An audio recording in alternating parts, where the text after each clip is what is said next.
Oi pessoal, muito bem-vinda, muito bem-vindo a esse episódio especial do podcast Sucesso Brasileira.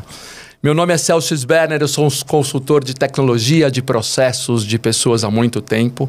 E eu tive o privilégio de poder interagir com muitas pessoas por toda a minha carreira. Eu tive o privilégio de conhecer executivos, profissionais, pessoas de sucesso, pessoas de vida.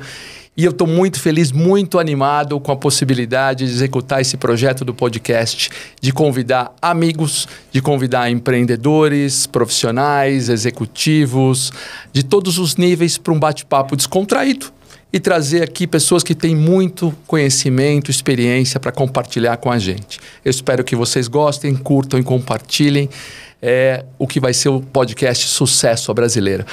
O nosso objetivo aqui é trazer empreendedores, profissionais, empresários de sucesso, pessoas que tenham conteúdo para compartilhar conosco. E a ideia é tratar sempre também de temas relevantes, temas atuais, temas modernos, temas de negócio, temas que vão fazer a diferença para quem quer ter sucesso na vida profissional, na vida familiar e na vida como um todo.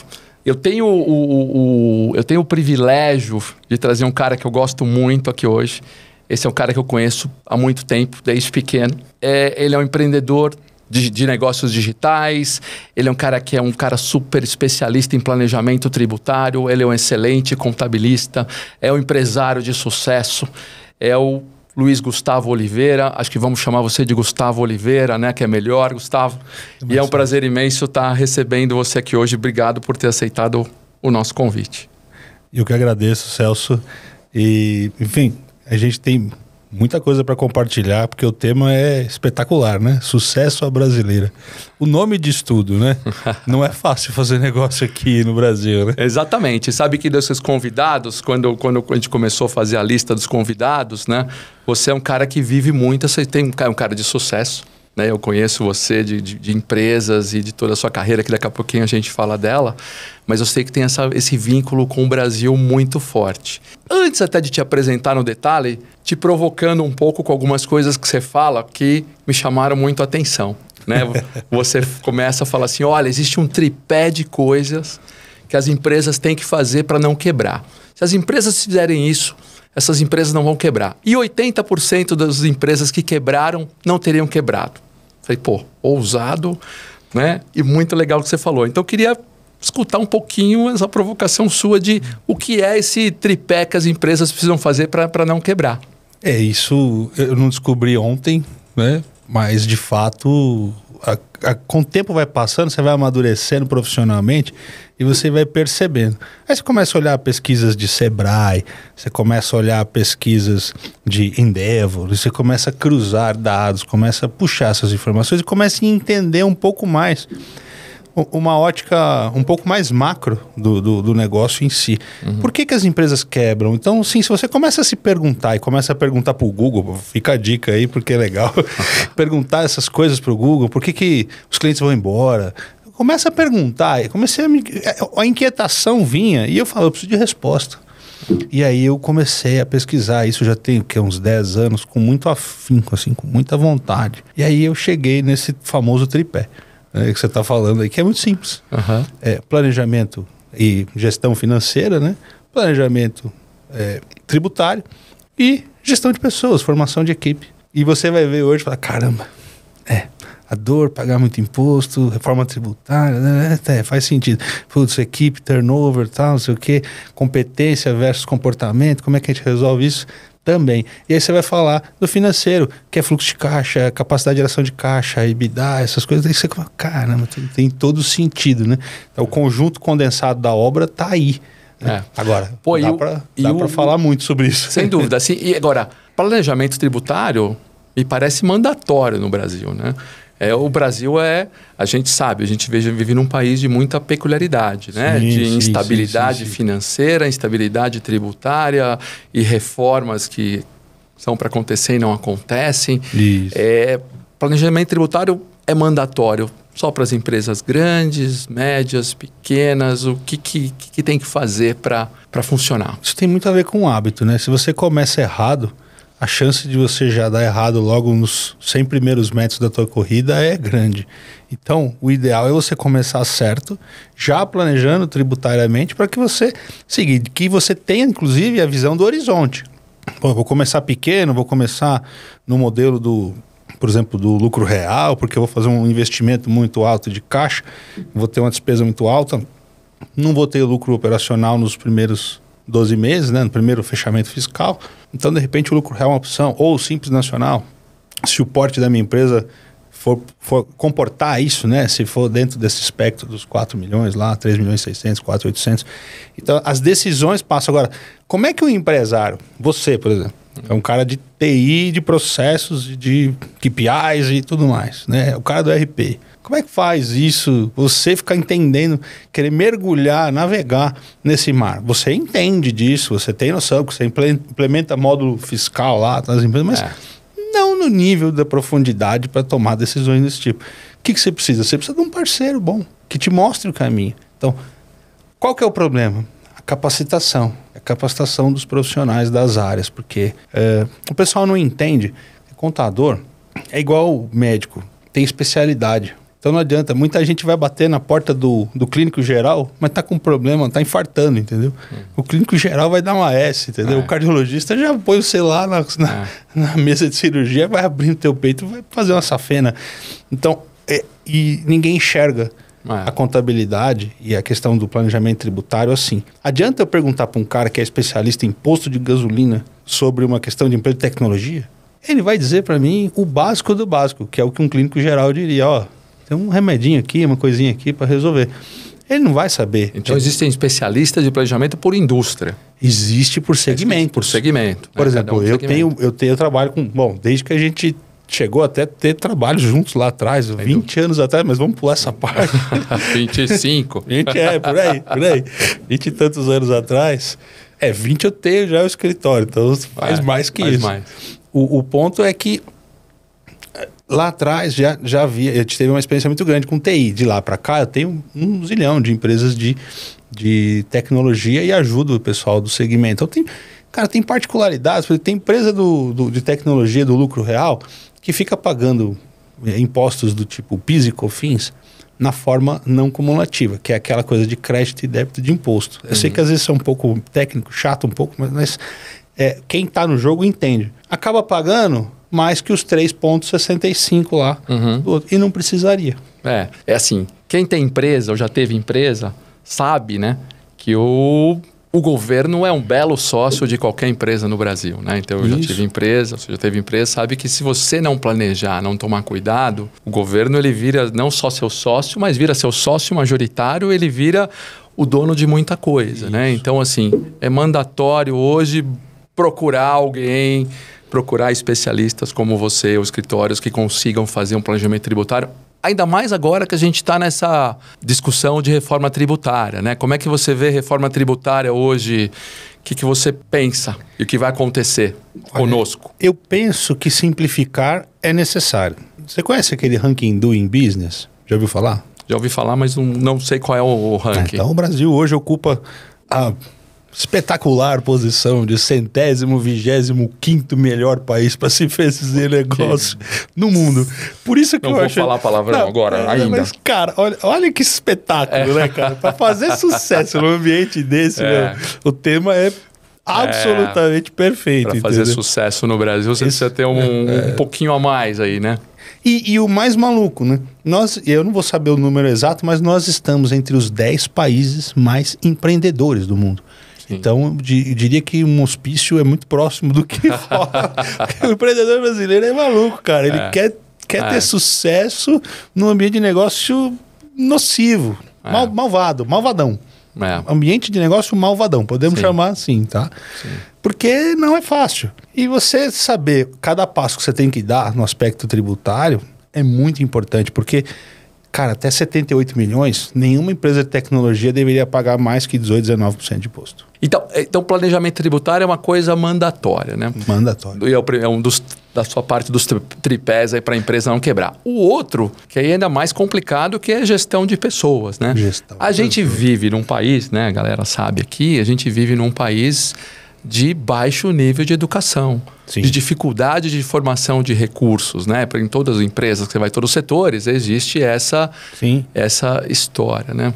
Como é que você vê essa história e para onde você acha que a gente vai? Quando é que a gente vai melhorar? Você tocou num ponto importante, né? O sucateamento da educação básica como um todo. Então, as pessoas chegam hoje para ingressar no mercado de trabalho e esse ingressar no mercado de trabalho com visões distorcidas, com uma ambição de carreira meteórica, porque a internet traz isso, né? Essas coisas dos gurus do marketing digital, fala que você vai fazer 100 mil reais em 7 dias e dá para fazer de fato, mas não é disso que se trata. Será que a pessoa tem os skills? Será que a pessoa tem as competências para fazer isso? E colocam isso na vala comum como se qualquer pessoa pudesse chegar, porque infelizmente não é para todo mundo. E a questão toda então existe uma voracidade de chegar em algum lugar para poder ganhar mais, para poder ter uma vida melhor, qualidade de vida melhor. E não tem nada de errado com isso. Só que faltam skills, faltam as competências. E o que a gente sente? E falta uma questão também comportamental. Porque as pessoas hoje não vestem tanto camisa, não estão nem aí. Então, sou eu, mas eu. E, de novo, não está errado você pensar em você, mas se você não pensar coletivamente, você não vai ter uma equipe nunca. Você não vai fazer parte de um time que vai ter um grande resultado. E a tua carreira não vai voar. Será que isso é só no Brasil ou isso é uma tendência de geração Z, geração que vem? Eu acho que isso tem a ver com uma coisa que é uma formulazinha básica que eu uso de alta performance, que é a questão da consciência, clareza e atitude. Se a pessoa tem essas 3 coisas nessa sequência, ela consegue ter alta performance em qualquer lugar. Então, acho que aqui nós estamos ainda brigando com um problema de consciência. Ok? O Brasil acho que enveredou numa curva descendente no aspecto consciência. De onde estou, onde quero estar, quem eu sou, o que eu quero ser, o que eu tenho, o que eu quero ter, qual legado eu quero deixar. Esse tipo de coisa precisa, né? A pessoa precisa saber viver o agora, né? Viver o presente é o que você cuida, é o que você mexe agora. Não viver do passado ou ficar projetando o futuro. Você tem que... O que você controla é o agora. Então é nesse sentido. As pessoas precisam enxergar isso e transpor isso para a carreira delas.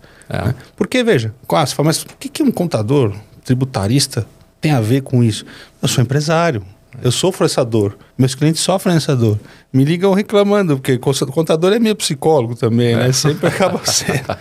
Então, qual que é o problema? Você ouve tanto, você fala, caramba, deve existir mecanismos. E aí tem uma outra entidade que eu não vou lembrar o nome aqui agora, mas muito renomada, que trouxe uma pesquisa de que 80% das pessoas no mundo não estão aptas ao trabalho, a carreira que elas querem seguir. 80%. É muito, né?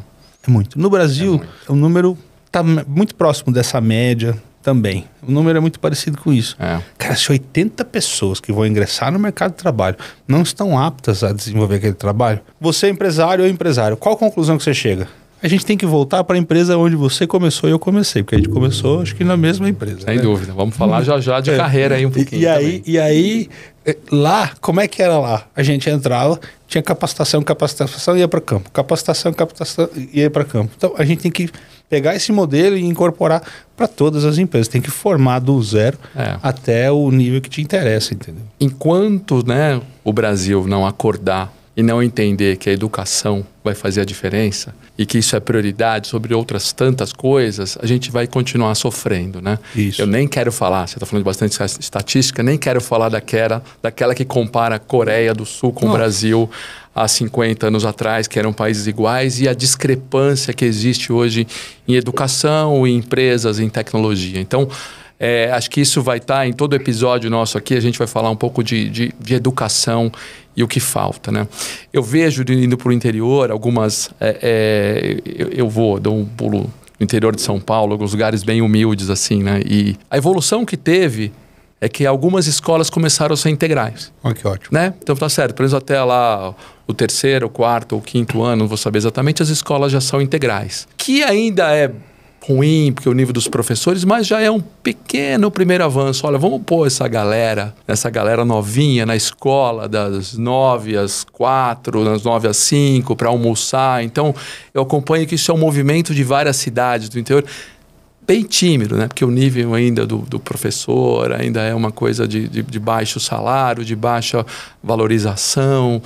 né? Mas, e aí você vai para os níveis de faculdade, tudo continua muito baixo, né? Mas se no seu tripé tem lá planejamento tributário, ótimo. Se tem de gestão de pessoas ali e como formar, nós ainda estamos um pouco longe, né, do que a gente quer chegar. Bem né? longe. Ainda vai demorar um pouquinho para fazer. E nesse aspecto de pessoas ainda tem um outro viés, que é o viés do risco. Porque nós estamos num país protecionista, Sim.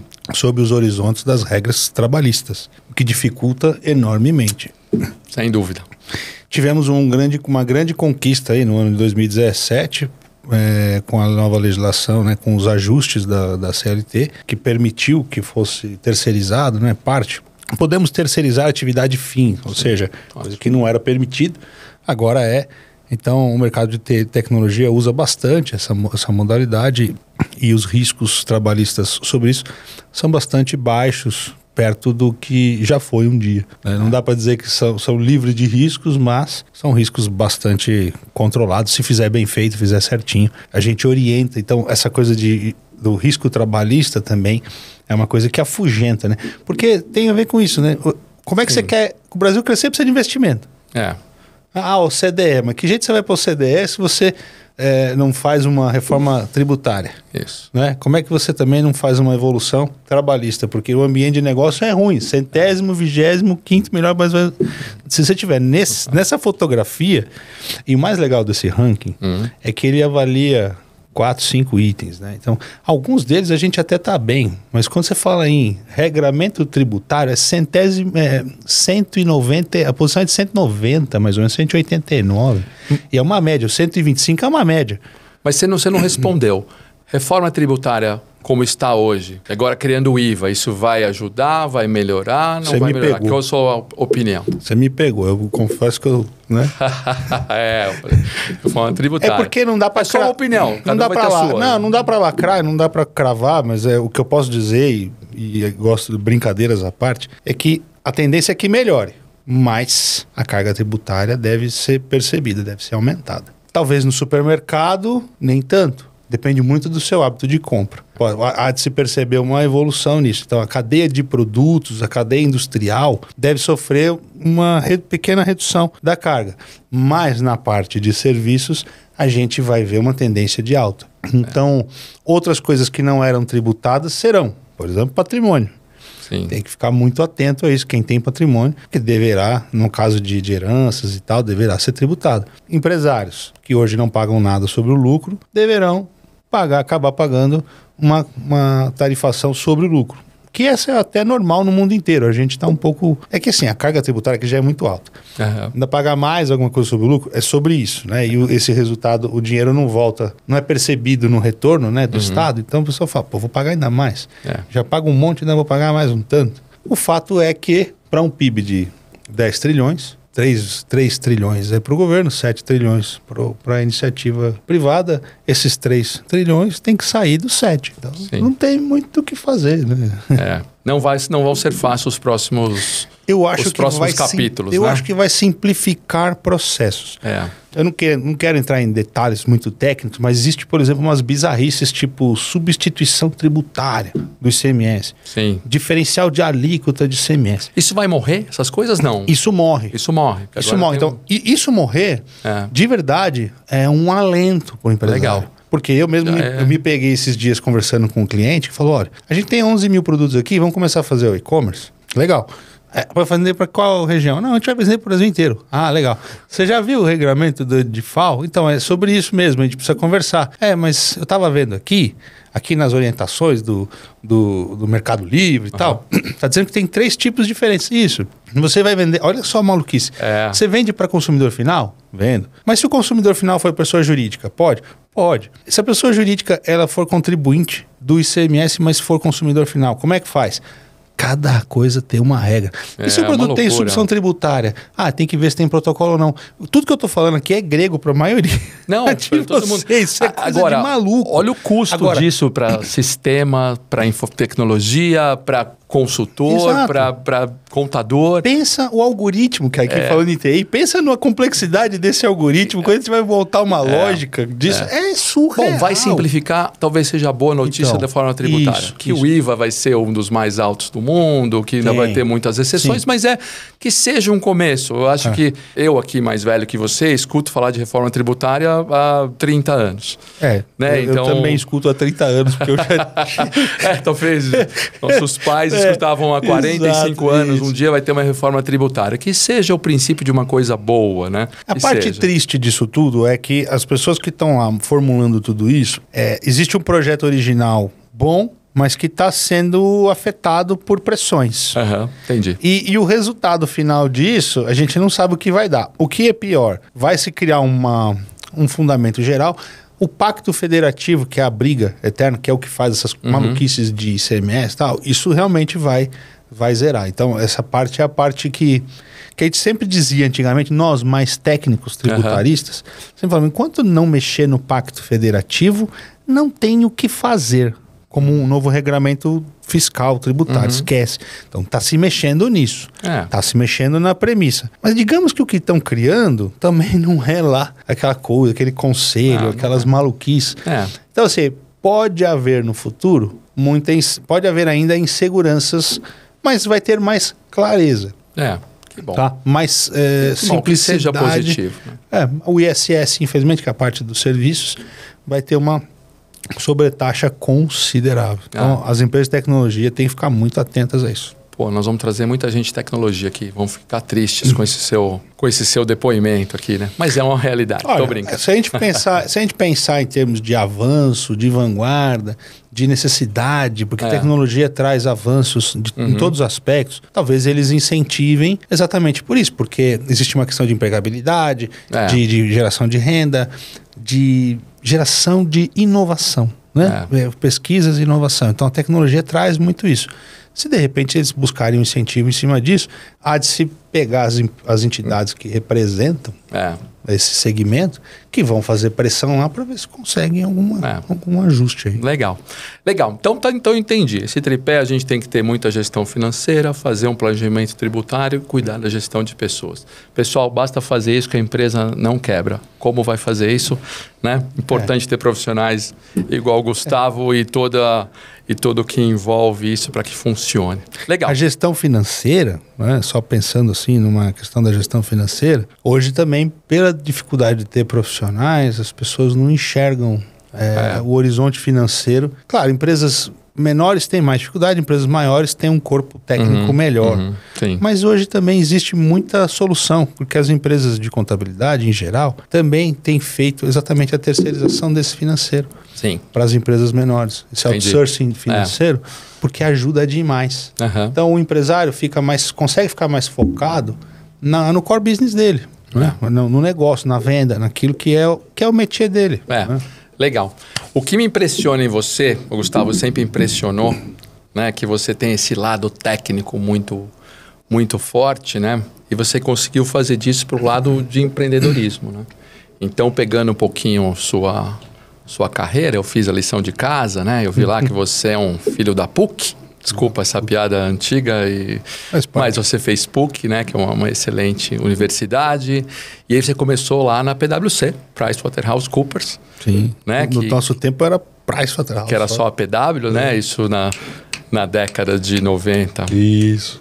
80 no meu caso, mas deixa pra lá. E essa história de ser PwC por alguns anos, de ser auditor consultor, te deu essa base técnica. Depois eu vi que você foi lá pra Compor, né? E começou a vender e falar de tecnologia, né? Que aí é uma bela formação, né? Você entender primeiro, entender o que processos e contabilidade, como funciona na WC, depois Compor. Que base que essas empresas te deram aí para depois você, a partir de 2004 para cá, empreendendo? Acho que empreender tem a ver com uma vontade, uma inquietação, né? Não nasceu de nenhum desses lugares. Acho que eu já tinha esse bichinho desde pequeno. Quando eu começo a remontar as histórias da minha vida, assim, que eu vendia coisas para as pessoas, vendia bala na escola, no intervalo, fazia uns negócios muito malucos, assim. Eu não precisava de nada disso, mas é aquela vontade de querer empreender, de querer fazer diferente, né? Então você acaba construir... Só depois que você amadurece e cresce é que você olha para trás e fala, caramba, eu tinha isso desde sempre, né? Pegar uma coisa e vender, fazer negócio aqui, tal, fazer isso sempre foi do DNA. Mas eu tenho uma formação, além da contabilidade, da parte tributária, eu também tenho uma formação técnica em eletrônica e processamento de dados, né? Olha aí. Então eu me formei no Liceu de Artes e Ofícios. Então Então a primeira formação é em tecnologia. Eu sempre fui vidrado em tecnologia. E aí depois ir para a área de auditoria foi muito legal, porque eu juntei essa questão, ainda mais naquele momento que era o começo da efervescência tecnológica dos PCs e tal. Cara, isso foi um potencializador de tudo isso, né? Aumentou muito o alcance do resultado do meu trabalho. Porque eu sabia fazer coisas e mexer com coisas que ninguém sabia. Né? Legal. Mexer com softwares e entender a lógica daquilo tudo, simplificar processos, né? Que naquele tempo pouquíssimas pessoas tinham aceito. Então, isso fez minha carreira decolar. Né? Qual foi o maior desafio que você teve na sua carreira, assim, que você lembra, o maior e como é que você passou por ele, como é que você saiu do outro lado, assim? Olha, eu vou dizer para você, eu tive vários desafios na minha vida, empreendi em outros negócios também, tive sucessos e fracassos também, porque é importante você aprender com seus próprios erros. Mas eu acho que a pandemia, por mais maluco que possa parecer, e você já ser um profissional... Exatamente por ser um profissional.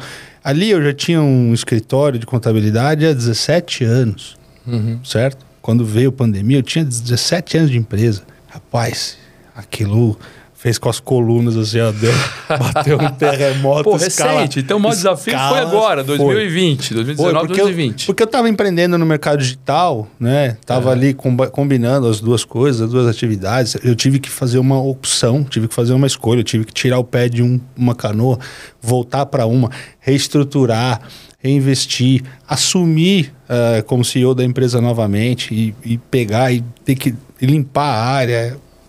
Não foi um processo simples. Do meu quadro de equipe do passado, eu devo ter 3 pessoas. Ah, é? De trocar as pessoas, de pessoas que se foram e mudar o jeito de trabalhar? Sim, mudar o jeito de trabalhar.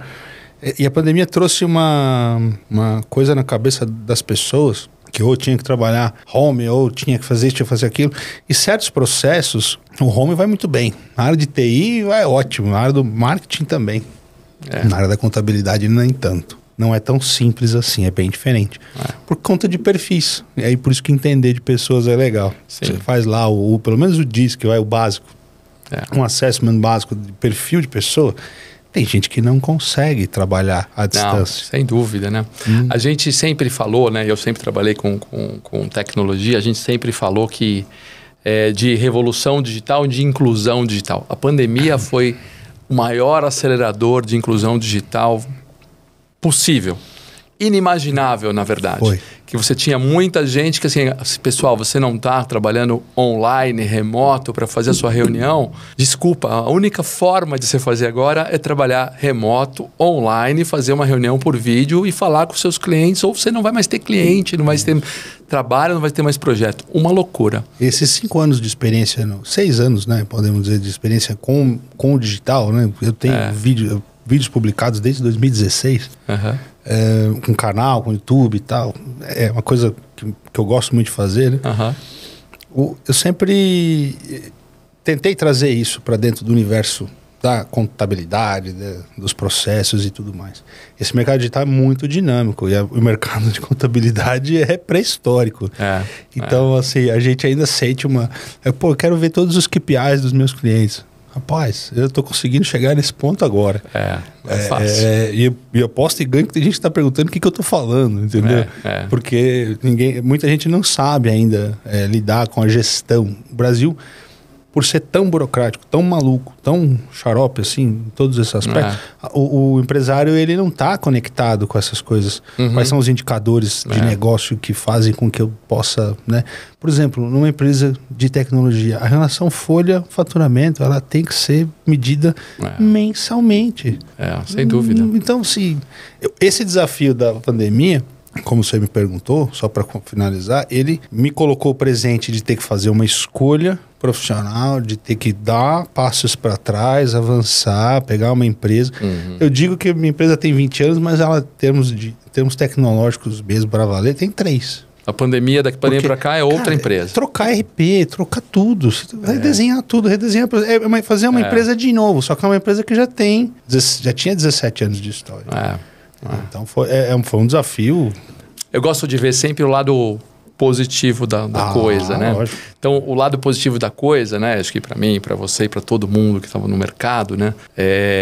Passado o desespero do que é a pandemia, talvez tenha sido a oportunidade de realmente todo mundo poder reinventar partes do que fazia, trabalhar de outra forma, mudar de emprego, mudar de empresa. Algumas pessoas foram forçadas, né, a mudar de emprego, mas de fazer outra coisa. Falar assim, pronto, agora se eu não fazia dessa forma, eu vou ter que fazer dessa forma. Né? Tenho certeza que muitas pessoas que estão aí passaram por isso nessa história da pandemia. Né? Olha, tem um negócio muito maluco que você vai entender a minha obsessão por não permitir que empresas quebrem. Na verdade, isso é o meu propósito.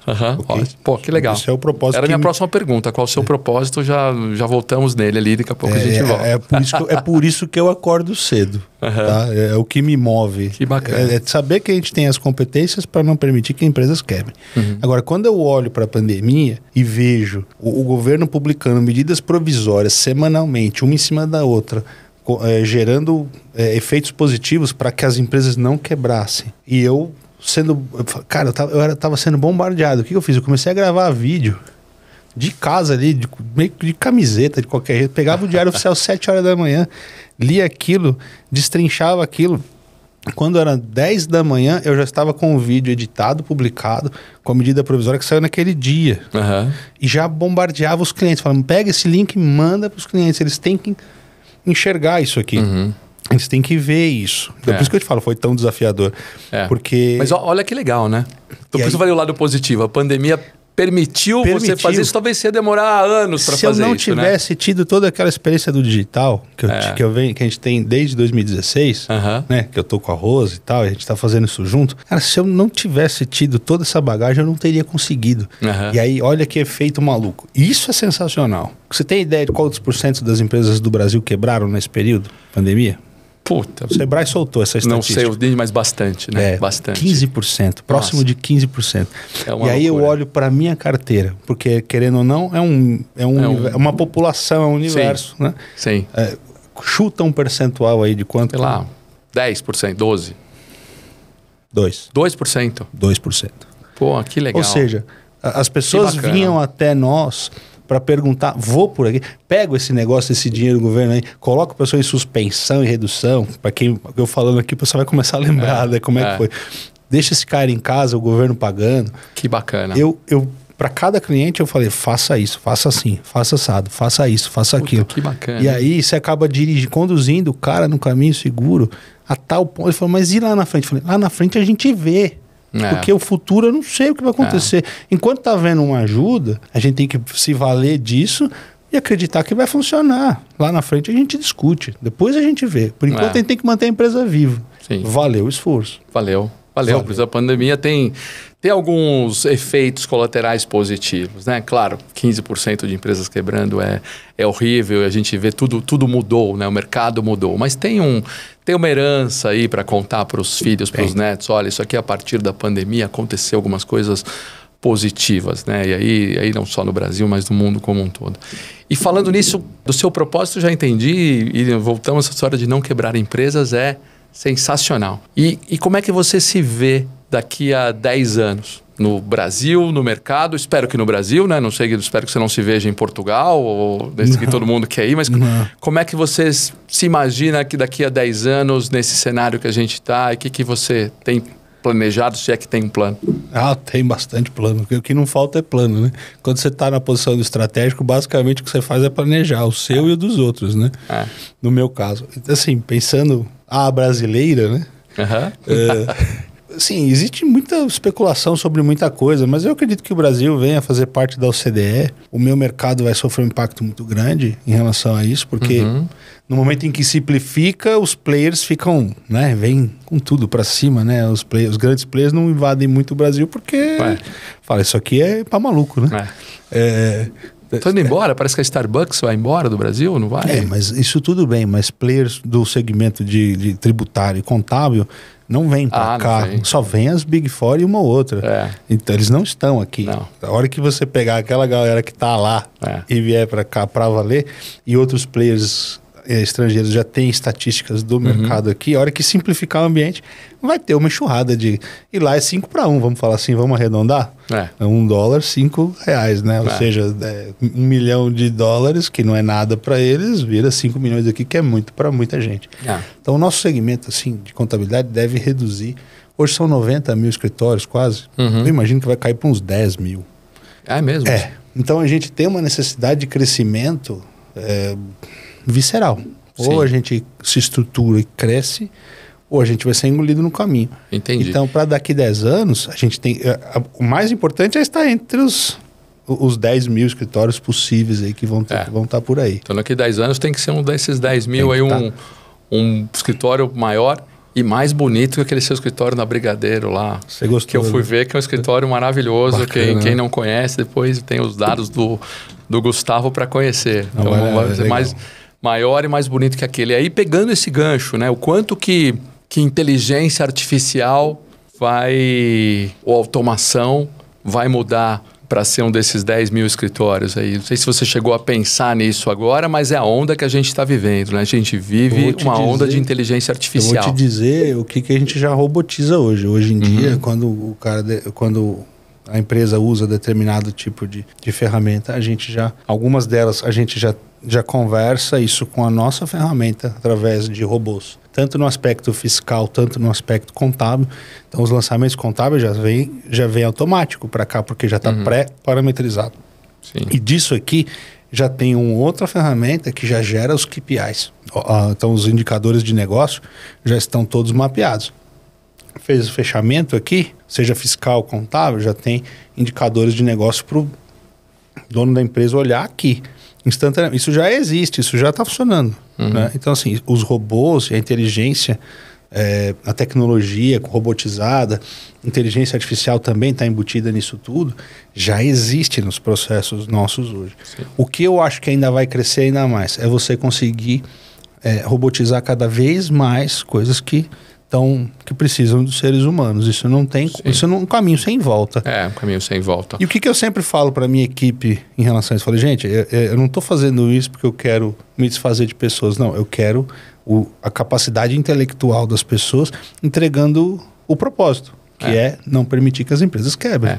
E aí, falando do Brasil, o Brasil tem que correr, na verdade, né, Gustavo? Porque é sem volta, né? É sem volta. Os trabalhos repetitivos e que não agreguem valor, eles vão ser substituídos por robôs. Sim. Né? Então, as pessoas têm que cada vez menos fazer trabalhos repetitivos que não agreguem valor e migrar para trabalhos que agreguem valor, que exijam mais análise, né? Que exijam mais raciocínio. E aí o Brasil precisa correr com educação, as pessoas precisam se capacitar. Eu falo sempre para pessoas novas que eu encontro, assim, cara, estudar é o caminho, fazer curso é o caminho, aprender é o caminho. Sim, fazer faculdade é importante, sim, estudar coisas, sim, assistir e ver coisas, né? Ver podcasts inteligentes, coisas, faz a diferença que a gente vai estar numa corrida contra o tempo. Né? A gente vai precisar correr contra o tempo porque é sem volta.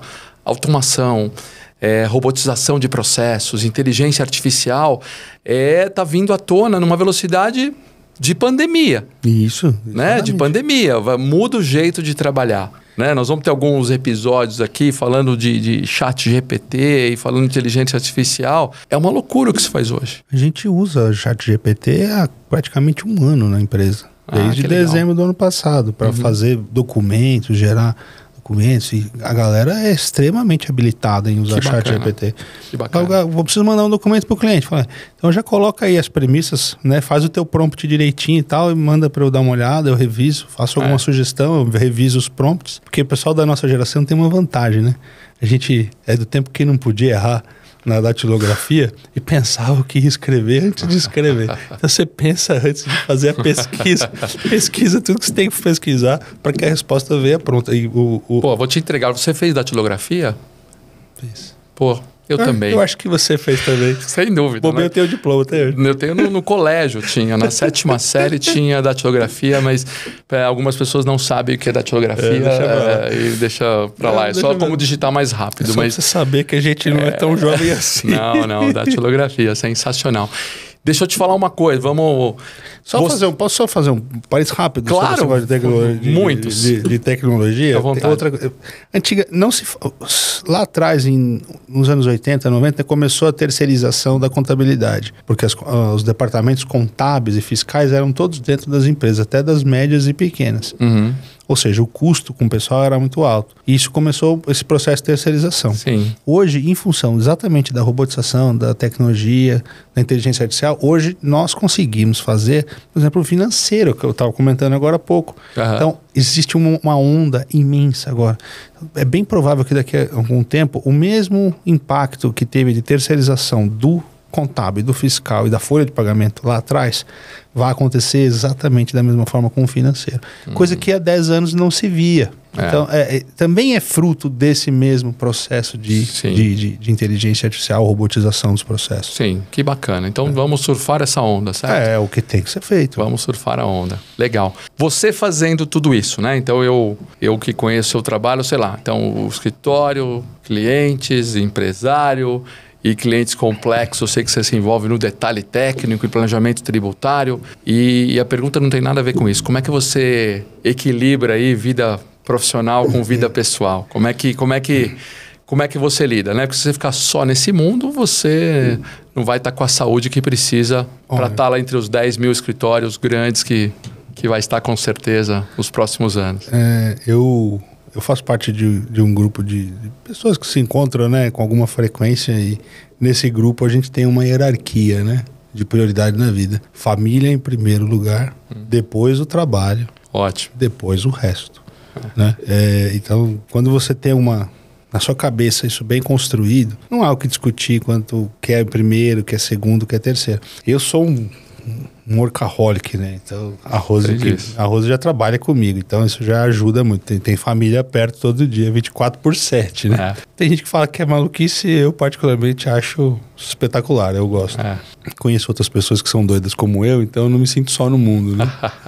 Aí eu trabalhar com a minha esposa, eu adoro, e a gente se dá muito bem nessa construção. É a construção do juntos. E com relação às crianças, né? Que juntos nós temos 5.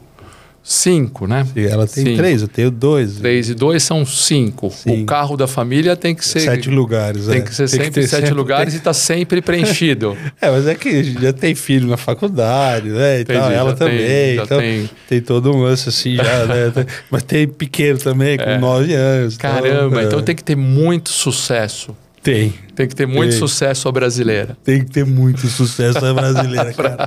Para poder dar conta de tudo. Mas assim... É possível conciliar. Sem dúvida. Esse fim de semana mesmo a gente tava na praia lá, todo mundo junto, curtindo, né? Não dá pra ir sempre, mas dá pra ir. Mas que legal, né? Família é a base de tudo, né? Morar no interior, aqui pertinho também, ajuda a ter uma qualidade de vida melhor, um ambiente mais saudável para as crianças também. Pra gente também, ter um fim de semana, né?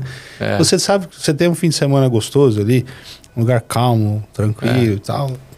É uma tendência de muita gente estar morando igual você, assim, nas proximidades de São Paulo e ter um pouco mais de eu não tenho problema de falar, não. A gente mora em Vinhedo, é maravilhoso, uma cidade espetacular. E é gostoso, porque assim, você vai e volta todo dia, quase todo dia, sim. A gente vai e volta, praticamente todo dia. Pô, que legal. Dá uma horinha só, 1 hora e pouquinho. Não... Tem gente que fala, como assim só 1 hora e pouco? 1 hora e 15? Não, é todo dia, assim, pra chegar aqui é rápido e pra voltar é mais rápido ainda.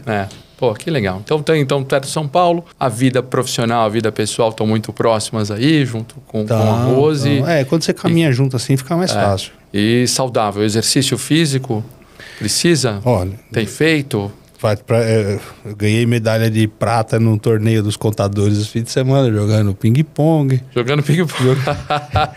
Mini golfe. Jogando ping-pong. Fui eliminado no vôlei e fui eliminado no beach tênis, mas joguei também. Mas jogou? Joguei. Então tá bom. Então tá lá, a Associação dos Contadores, então tem um esporte ali na... Tem um torneio anual, a gente tava lá na praia esse fim de semana. Que é muito legal. Cerveja, você tá tomando cerveja, não? Olha, você sabe que eu tenho até uma pequena fabriquinha de cerveja, né? Eu sei esse lado empreendedor, não sei se era para falar, mas você tem esse lado empreendedor aí. Eu comecei a fazer cerveja em 2009, né? Já faz tempo. E peguei gosto, e fomos fazendo, percebemos que o pessoal começou a curtir. Naquele tempo ninguém se falava muito nisso, né? Todo mundo falava, você acha que você vai fazer uma cerveja tão boa igual a Skol? O pessoal hoje olha para as marcas mainstream hoje e fala, que porcaria. Você vê que em 14, 15 anos muda um cenário como um todo, né? Totalmente. Eu vou aproveitar o gancho aqui, ó. Eu tenho um presentinho para você, ó. Olha que bacana. Porque a gente tem uns apoiadores aqui no Sucesso Brasileira, né? Um deles é a Hiller. Essa Hiller, ele é um amigo meu que faz cerveja. Uau. Artesanal. Eu sei que você é do ramo e ele fez um aqui para nós que é lúpulo Terras Altas, porque ele planta o lúpulo. Ó, isso aqui é para você, fica à vontade aí. E depois você me fala o que quer. Ele largou esse mundo de tecnologia, de consultoria, foi plantar lúpulo e desse lúpulo ele produz essas cervejas. Então ele é o patrocinador, a Hiller. Você sabe que, olha que coincidência, óbvio por ter essa empresa, né, essa indústria de cerveja, pequena indústria, eu acabei virando um dos maiores especialistas tributários dessa área, né? Eu tenho uma tese que é só minha. Ah, é? Que eu ajudo várias empresas, várias cervejarias de vários portos. Tem empresa de, sei lá. Pô, então eu vou te apresentar. E eu ajudo ele, com certeza. Eu faço consultoria para várias. Ah, que legal. Principalmente na parte do planejamento tributário. Sim. Porque eu consigo fazer uma empresa cervejeira chegar a faturar 78 milhões pagando 12% de imposto, o que é absolutamente irreal. Que loucura. E assim, não é... Carga tributária cervejeira, nós estamos falando de 50% na média.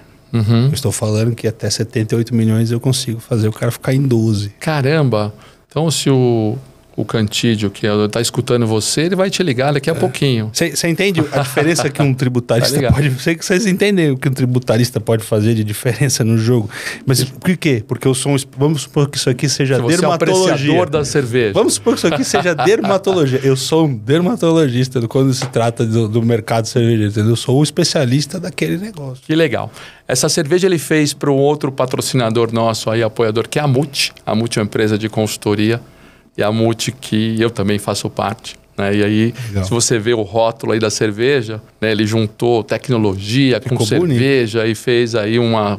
E fez uma IPA aqui que já me deixou salivando. Fez uma IPA, você vê que ele colocou Multi, nós convencemos ele a colocar a Multi no rótulo. Então também eu queria agradecer o Ale, que também é um apoiador aqui do Sucesso Brasileira. A Multi é uma empresa de consultoria e... Faz o merchan. Eu sabia que esse presente você ia gostar. Né? E aí a gente faz consultoria e tecnologia da informação. É o que eu também sei falar bastante, né? De consultoria nesses anos todos e juntar com essa história tributária e tudo. Muito bacana. Eu não sabia que você tinha juntado isso com cerveja também. Você é brilhante. Acho que toda vez que você se envolve num segmento, seja ele que for, então eu vivi o mercado de TI, certo? Uhum. Então eu mergulhei tributariamente nele. Então as coisas vão acontecendo, não é que você planejou, é uma consequência da vida, né? Então eu entrei no mercado cervejeiro, eu acabei me especializando, montei uma pequena cervejaria. Então acabei me especializando tributariamente por força do ofício, né? Que legal. A mesma coisa é o mercado digital. Eu entrei no mercado digital, virei um especialista tributário do mercado. Eu não vou ficar empreendendo em tudo quanto é segmento para virar especialista, mas nesses aí eu com certeza... 2 perguntinhas para a gente ir terminando aqui o papo, que está ótimo e que daria para falar mais muitas horas. Mas o que você entende por sucesso? Olha, sucesso para mim é botar os... Sabe aquele cara do circo? O que eles, geralmente é um quadro de um chinesinho equilibrando prato. Sucesso para mim é equilibrar os pratos da vida. Sensacional. É uma boa... Imaginei aquele chinesinho com um monte de sucesso para mim é manter os pratos girando todos eles, cara. Onde você consiga também ter um aspecto social, né? Entender seu papel social também, que é importante dar sua contribuição, como seja lá como for. Eu hoje, por exemplo, estou no Sindicato dos Contabilistas de São Paulo como diretor, dou outras contribuições também, tanto lado profissional como lado pessoal, entidades que a gente ajuda. Acho que a gente tem que estar conectado com a sociedade, com a família, com os amigos, com as pessoas, cuidando da saúde, trabalhando bastante, tendo sucesso. Legal. Porque o sucesso ele é uma consequência só de você estar no seu propósito né, de vida. Você seguir nele. Acho que antes de qualquer coisa, encontre o seu propósito. Porque aí você vai fazer a diferença no jogo das pessoas, seja no lado pessoal, seja no lado profissional. Isso vai te dar toda a estrada pavimentada do que você precisa fazer. Que é a última pergunta para você, assim, qual a dica mais valiosa você dá para quem está procurando sucesso ou para que as pessoas obtenham esse sucesso? Não se assusta o que eu vou dizer não, mas assim, viver o presente. Saber onde é que você pode fazer a diferença no jogo das pessoas. E aí pouco importa se é do lado pessoal, se é profissional, se a pessoa vai ganhar mais dinheiro, se a pessoa vai se sentir melhor, mais feliz, não importa. Vai dar um ganho de saúde para ela, não importa, mas faça a diferença para as pessoas. Porque é aquela coisa é dando que se recebe. Se você tem que ser generoso primeiro, para depois você ter a lei do retorno, a lei da atração. Isso é mágico, né? Isso é mágico. E às vezes leva tempo para as pessoas entenderem isso. Entendeu? Mas, cara, acredite, dê sempre o primeiro passo. Não fique esperando, não, porque se você esperar, você vitimizar, se você entrar nesse círculo aí, você tá perdido. Você vai ter que sair para reaprender. Quanto antes você entender que você podendo seguir no seu propósito, fazer a diferença na vida das pessoas, quanto antes você vai... Aí, sucesso é consequência. Sem dúvida. Porque você vai acordar feliz, você vai acordar... Aquela coisa... Mas segunda-feira, que saco. Não, segunda-feira, que legal. Domingo, que legal. Sábado, tanto faz. Quarta-feira, que legal. Tanto faz. Todo dia é legal.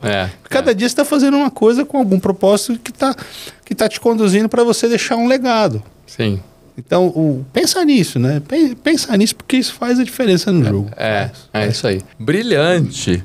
Brilhante, Gustavo. Eu já era seu fã. Eu já era fã desse cara, sou mais fã dele ainda agora, né? Falamos de coisas muito bacanas, gostei do tripé, gostei dessa história do sucesso. Você tem uma história de sucesso aqui no Brasil, né? Enraizado e brilhante. Eu consigo ver você daqui a 10 anos, com certeza, num desses escritórios maravilhosos e ainda fazendo muito mais com essa história de assessoria. Eu queria, não sei se você quer falar mais alguma coisa, tá bem, mas eu queria agradecer muito a sua presença aqui. Não sei se você tem alguma...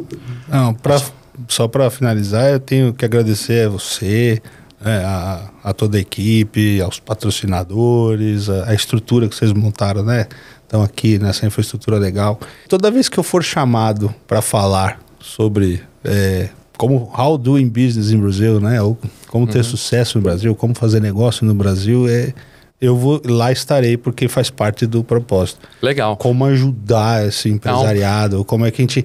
Porque eu acredito muito que é através do empreendedorismo que a gente vai gerar cada vez mais justiça e equilíbrio social, empregos com renda decente. Eu acho que é o viés do mundo para o futuro. Sem dúvida. Pessoas como você que o nosso país precisa. Por isso eu tenho que ser um soldado combatente no Brasil. Eu também acho. Vamos combater o bom combate aqui. Né? Eu também acho. Aqui, fora daqui, não. O podcast Sucesso Brasileira vai ser presencial no Brasil com pessoas. Eu tenho alguns amigos em posição executiva top fora do mundo, né? Na Suíça, na Europa, nos Estados Unidos, em alguns lugares, né? E eu tenho conversado com eles e eles falam assim, pode ser remoto? Eu falo assim, não, preciso que você venha do Brasil. Quando é que você vem? Daqui a 3 meses. Eu espero. Vamos trazer os bons soldados para o combate aqui no Brasil. E agradecer demais aí por tudo que... Eu também. Queria... uma horinha quase de papo aqui, cara, aí poderia ser muito mais. Vamos combinar outros temas específicos e trazer você aqui de volta. A hora que quiser. Eu queria agradecer muito a sua presença, queria agradecer a vocês que estão nos assistindo aqui. Espero que curtam, que compartilhem. A gente vai ter depois nas descrições como encontrar você em Instagram.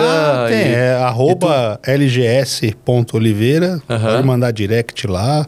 No Instagram, né? No Instagram a gente acha você, no LinkedIn, em todos os lugares. A gente tem canal para tudo, tem Gustavo Oliveira, canal tributário, mas vai lá no @lgs.oliveira, que é mais fácil porque dá para mandar mensagem, a gente troca uma informação. Sensacional, vamos encontrá-los assim. É isso aí. Pessoal, obrigado, era isso, obrigado pela paciência de vocês e, parabéns, Gustavo, pela entrevista. Eu tenho certeza que está todo mundo muito satisfeito com o que a gente escutou aqui. Parabéns para vocês aí pela brilhante montagem do projeto e sinceramente, esse nome vai...